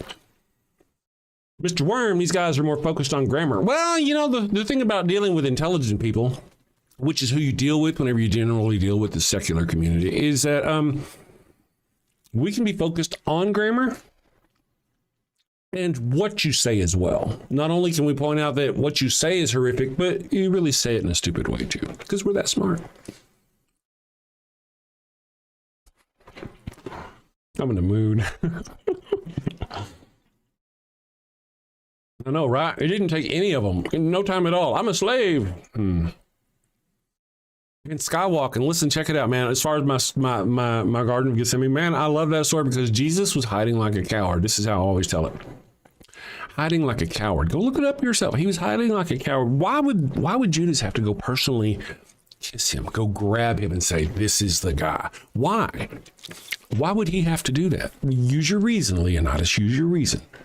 Why would he have to do that? Why would Judas have to go up and personally kiss Jesus? Now, you may have this notion of Jesus being like a tall, white guy, kind of looks like me, but with blonde hair, not quite as studly, right? And he's all these little brown people who are Middle Eastern people, right? So it's easy to see who Jesus was when they, no. Jesus looked like all the rest of them. So whenever they went to get Jesus, they couldn't tell who he was. So they had to pay one of his people to identify him because he was hiding like a coward. Now, you might argue that Jesus went willingly, but he didn't go willingly. While he was hiding like a coward in the garden, he was literally begging God to let him not go through with it. He wouldn't have gone through with it were it not for God going, nope, you got to go through with it. That's the whole point of him talking and praying to God, is asking God to not make him go through with it. A couple of times, at least twice, he does it in that one setting. He's not willing. He's not willing. God makes him go through it. So Jesus was hiding in the garden like a coward. And then you're like, oh, Jesus went willingly when the Romans came. No, here's what happened. When the Romans came, they may have tried to put up a fight against the Romans. I don't know. But here's the deal. When the Romans came, they came in force to get Jesus. They came in force. It was not two Roman guys, and a priest. No. It was a good deal of Romans. Here is your option. Jesus, you're in the garden. You're there. Your mother's there. Your family's there. Your brother's there. Your followers there. All your wonderful people are there. And you're all about to die. A horrible, merciful death at the sword of Romans right here, right now. Or you, Jesus, can go with us back to the palace and answer to the Pharisees. Your choice. So, did Jesus go willingly? Yeah, I guess, maybe. Or he would have died right then, right there. Blood in the sand. So yeah, he went, but only to save his own ass, to extend his life that much longer. Then, when Jesus gets to the palace, he's questioned by the priest, and he lies to the priest, lies his ass off, trying not to get convicted and executed. He says, no, I didn't teach anywhere but the temple and the synagogue, only where Jews, remember Jews, because he's Jewish, Skywalker person. Only where Jews gather, where all the Jews gather, only where all the Jews gather did I teach, and I never taught in secret. And since Jesus, the whole parables is a secret. Almost all of his ministry was in secret. Hey, I'm going to heal you. Don't tell anybody. Go look, read Mark chapter 1. Mark chapter 1, he heals that leper, and then he says, go to the temple and perform the sacrifices as per the law of Moses, and don't tell anyone. He does that all the time. Tells people not to tell anyone. Do it in secret. But whenever he was interrogated, he lied and said he didn't teach anything in secret. Never taught in secret. Why? Because he's a coward. He'd been caught, and he was lying his ass off trying to get out. And here's kind of a thing. That would have been the perfect moment, would it have not, for him to go, hey, here I am. I am here to take over all the sins of mankind. Take me right now. Take me and execute me. I mean, sacrifice me. And that's all he could have done. Why didn't he say that? Why didn't he say that? They would have done it. They were Romans. They'd been like, all right, it's Tuesday. Let's go ahead and hang him up and let's get out of here. Right? I mean, they would have done it. Why didn't he? Really, to be honest, come on, friends, come on. He's the king of the who? The king of the Jews. Oh, yeah, he's a Jew. He's supposed to be a sacrifice. Why isn't he sacrificing himself at a temple with a priest, with prayers and rites and an altar? Why? He wasn't sacrificed at all. He was executed by the Romans. Interesting. Let's see here. Prophecy. You like prophecy? Interesting. Prophecy. I like prophetic movies and stuff. I like things. Have you ever watched Deep Space Nine? I really dig Deep Space Nine. In Deep Space Nine, there are these wormhole aliens that kind of see time a little differently. And Benjamin Sisko, there are prophecies about the emissary who will come later. Well, that's him, right? So there are prophecies that are being fulfilled throughout the show. And it's not God prophecies, it's prophets that are wormhole aliens. There are really only the gods for that planet. They don't give a shit about anybody else, really. Just for that planet. It's interesting. I dig it. It's cool. Let me go here. God literally tells us what is going to happen hundreds, thousands of years prior. No, he doesn't. He doesn't.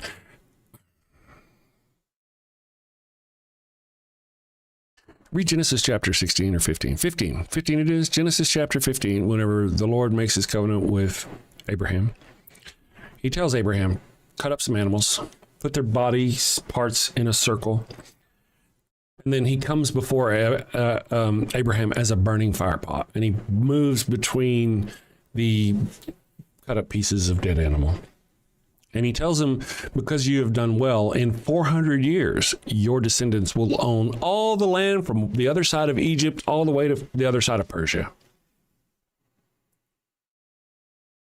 That never happened. It never happened. God tells Abraham, you're going to own all this land, your descendants, in 400 years will own all this land. Well, you know what? 400 years is come and gone. Many times over. And it never happened. That's a lie. God lied to Abraham. So there's a prophecy not fulfilled. That's God creature. One of the first times, Abraham, the God of Abraham, told Abraham, in 400 years, you will have this. And 400 years later, he did not. Go look at that. Go look that up. That's fun stuff. King of the Gentiles and the Jews. Actually, he didn't really care much for the Gentiles, did he? Remember that woman he called the dog? Actually, I think it was her sick daughter. She's like, my daughter is sick. She needs your help. And he's like, helping her would be like throwing food to the dogs that was meant for the children. And she's like, well, don't the dogs even get scraps from the food, the children's table? And he's like, well, since you've submitted yourself to me and called yourself a dog, I'll go ahead and heal your daughter. Meek and mild, loving and kind. What should I do to you guys? Let's do this. Sing along, and then we'll wrap it up.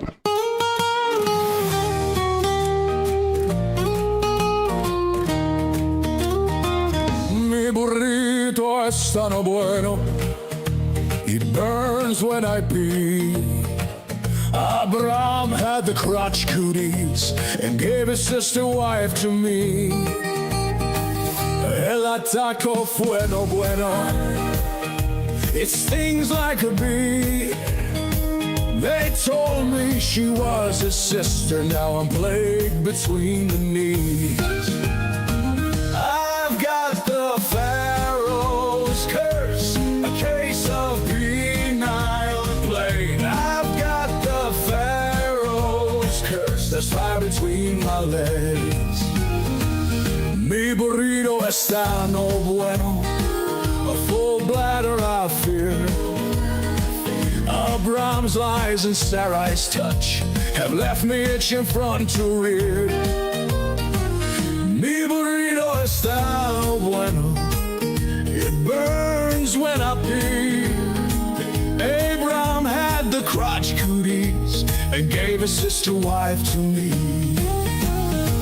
I've got the Pharaoh's curse, a case of penal plague. I've got the Pharaoh's curse, that's fire between my legs.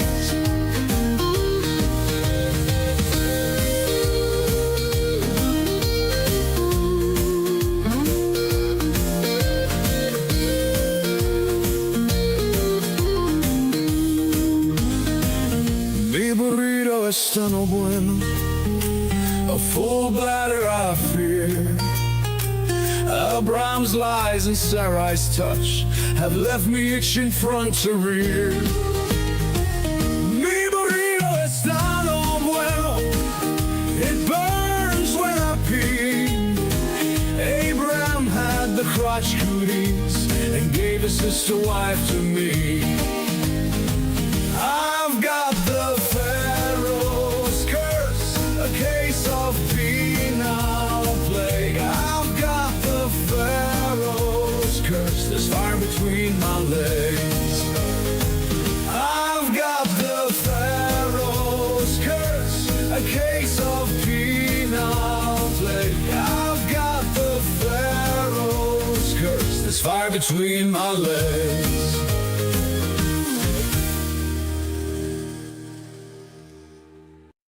All right, we are back. I think we got some people talking about some prophecies that Jesus didn't fulfill. There's that one I really like. It's from the Old Testament. It talks about how Jesus had stripes on his back from being whipped by the Romans. And that echoed what had been said in the Old Testament about how the Lord would come back and you would know him by his stripes. Wait a second. That's not what happened. No, in the Old Testament, it's just some guy. There was a thief who got caught and got beat with a whip and he got stripes. Has nothing to do with Jesus. Nothing at all to do with Jesus. Nothing. But because that guy got whipped and Jesus got whipped, they try to jam in there that that's a prophecy fulfilled. You see? You see how that works? Go look it up. There's another one. And I'm just vague because I'm not terribly good on the Jewish prophecies or ancient Christian prophecies. But there's another one that says the Messiah would be dead for 3 days and then rise and blah, blah, blah. Right? That's why Jesus is dead. I mean, that's why he fulfilled that prophecy by being dead for 3 days. Clearly. Didn't he? Let's see. Friday late afternoon to Saturday late afternoon is a day. Saturday late afternoon to Sunday late afternoon is a day. But wait a second. Jesus died Sunday in the morning, maybe noonish. So it wasn't 3 days, was it? No, so he didn't even fulfill that prophecy. They say Friday to Sunday to make it sound Friday, Saturday, and Sunday, but you're being misled. He didn't fulfill the prophecy. It was not 3 days. See? Lots of little lies. Then they raised the child up and said, the Lord will come and his name will be Emmanuel. Not Jesus of Nazareth with a mother named Mary and a brother named John. He didn't say that, Emmanuel. Now, some apologists will tell you, and listen, go check this out.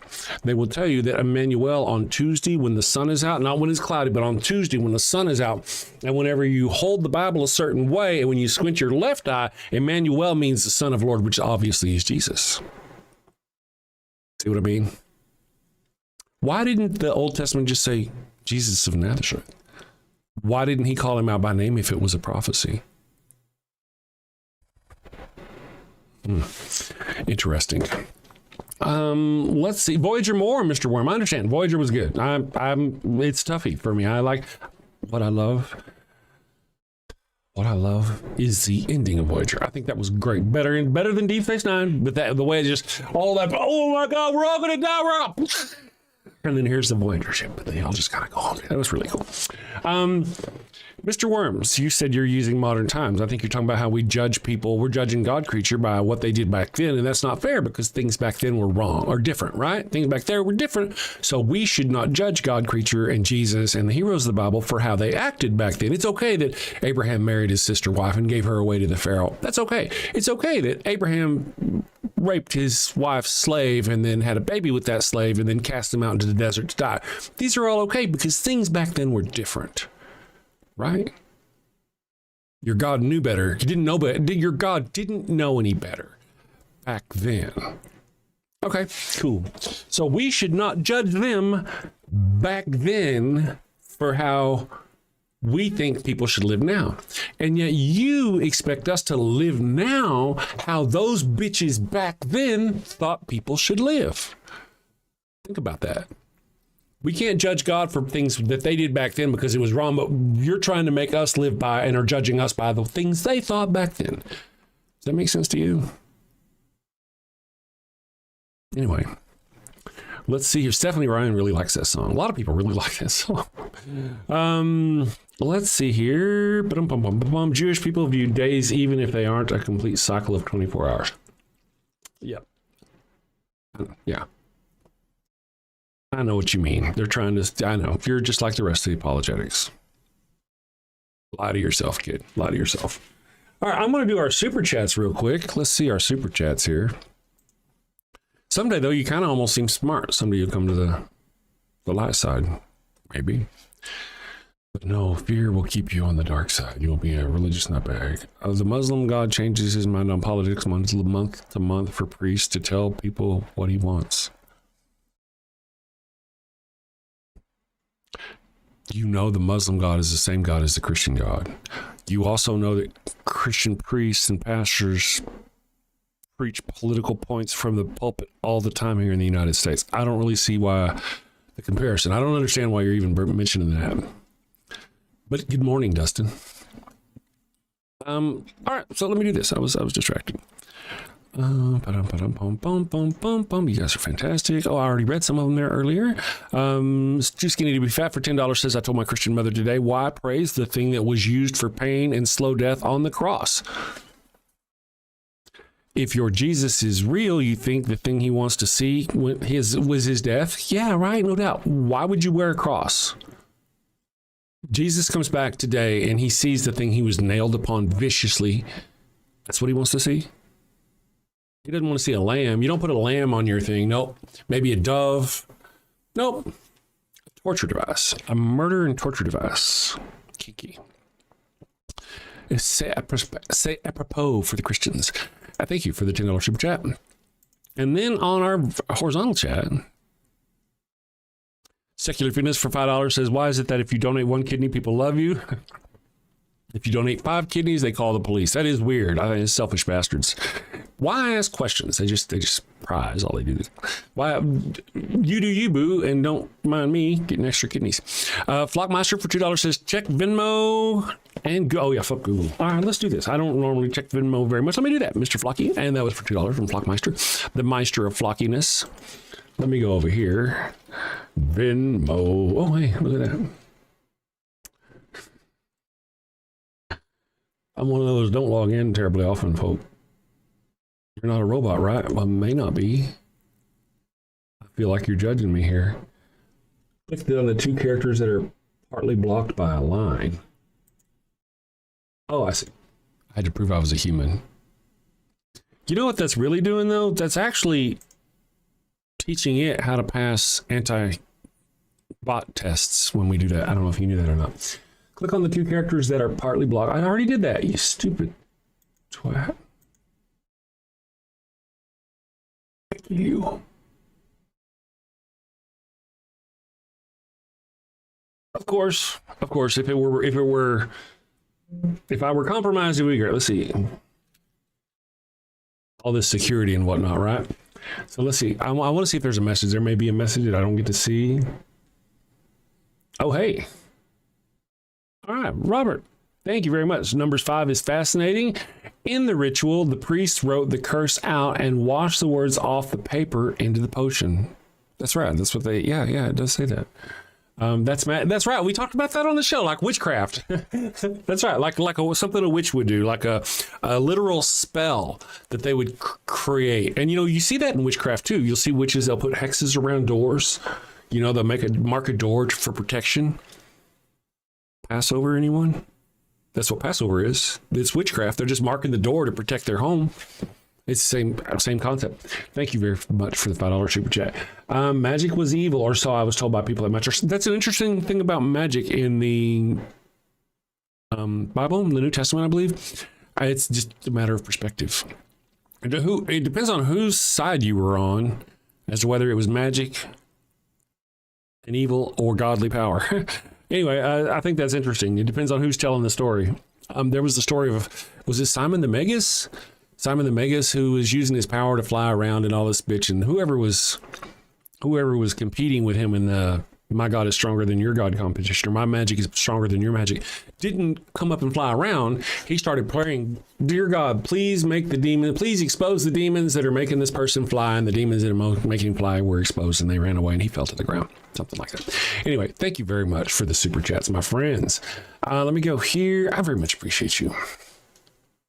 Go this way. Thank you very much. And okay.